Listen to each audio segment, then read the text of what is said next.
crosswind is wreaking havoc. Yeah, definitely, especially in these long boats. You really can get hold of them. Go! Away they go for the start of the Thames Challenge Cup heat.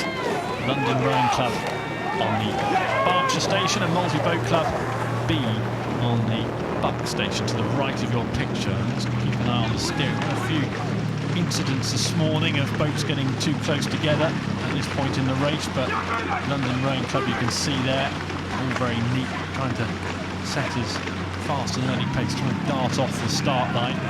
They've really been a real force this year, this London Rowing Club team. Stuart Heap's been building that club over the last couple of years and managed to put together a really dangerous age in this event. And very quickly they managed to move out to maybe just over half a length against the Molesey B crew. Sun bouncing off the water, twinkling. Here are the Molesey Boat Club B. Just trying to get themselves. Well, they've got to stay in touch, haven't they? At this early stage, what they can't do is allow London to forge ahead too much. Right now, that's recoverable, but much more than it won't be. Yeah, in theory it should be recoverable, but thinking this is London A, one of the favourites, this is Molesey's B crew. Yeah. It's more than likely that London are going to just row away from this now. The Molesey crew really still attacking as much as they can to try and make a race of this as much as they possibly can, but it's always tough when you're a B crew against an A crew. So London Rowing Club, as anticipated before the race, showing their class.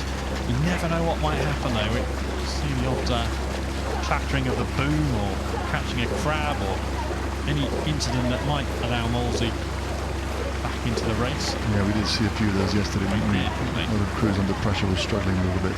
Am I allowed to say I found it quite entertaining, or is that against the spirit of the event? A bit of jeopardy always good for commentary, isn't it? It is, yeah. Incident packed.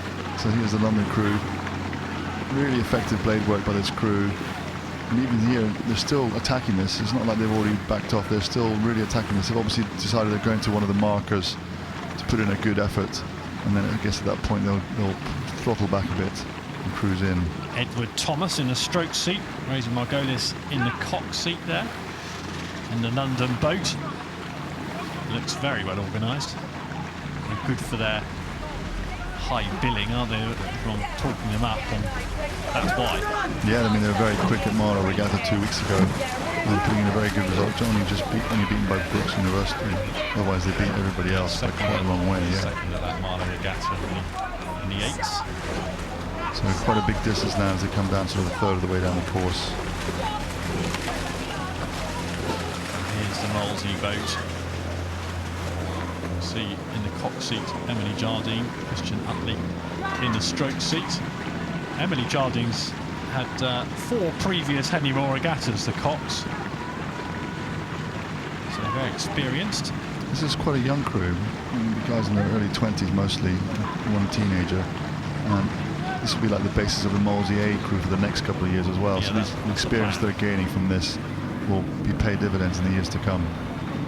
So yes, a little bit of looking ahead and trying to get the house in order for future years. And you look at the London Rowing Club, because this is a boat at its peak, isn't it? Yeah, it is. I mean, it really is. And you look at the age profile, so you've got a couple in the bow seat and 2 seat who are in their 30s, but otherwise they're all mid-20s. Mid-late 20s, aren't they?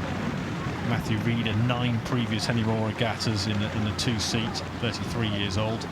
But Ben Dickens is 24, he's already had 6 appearances. Edinburgh University graduate at previous Henley Royal Regattas, so that's where you want to be, isn't it? In terms of experience profile and age profile, that's a boat right on top of its game.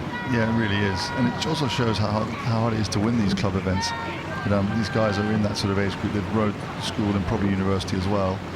Now they've got full-time jobs and having to train 10 times a week and hold down a job in order to be competitive in this event. And it really does make it difficult for a lot of clubs to compete. Yeah, terrific to be able to perform at this level and do careers. Got consultants in there, financial services, law, software automation engineer, civil servants, a bit of everything there. Pensions and insurance providers. Serious jobs. Indeed. And serious athletes. They certainly are. And that's a great view, isn't it, down there? Stewards are still a bit quiet. It's early morning for some people. A few sore heads from yesterday, I dare say. Well, it's a great view if you're a fan of London Rowing Club, isn't it? And they've got a huge lead going in front of the regatta enclosure now, in front of Stewards enclosure, and they're thinking about tomorrow and Saturday. Yeah, I mean, that's great, isn't it? They really are composed within themselves. You get to enjoy the sunshine coming down the last 500 metres in the enclosure. There won't be much for a roar today, but there will be some London fans who will make sure they're heard. The big crowds in tomorrow and Saturday. They're the big days, aren't they? As time goes on, as each Henley Royal Regatta goes on, it seems to be that Friday and Saturday is huge days now in terms of attendance. It is, and today, because there's no school eights, none of the boys' school eights are racing, it's going to be a bit quieter, was my guess, less the parents coming around today. But like you said, tomorrow builds, it really does build a massive crescendo. And then Saturday afternoon, it's difficult to imagine anyone else is anywhere in the world, because they're all here, aren't they? They certainly are. Certainly are. Hundreds of thousands. And if they're not, if they can't come here, they can tune in and listen to us on YouTube. So London Rowing Club really making quite easy work of this. Very good blade work, very composed at the finish of the stroke. You can see how their bodies are very still as their hands move away. That really gives the boat a chance to set up. This is Molesey working hard. Thomas Faulkner, you see the back of him in the bow seat.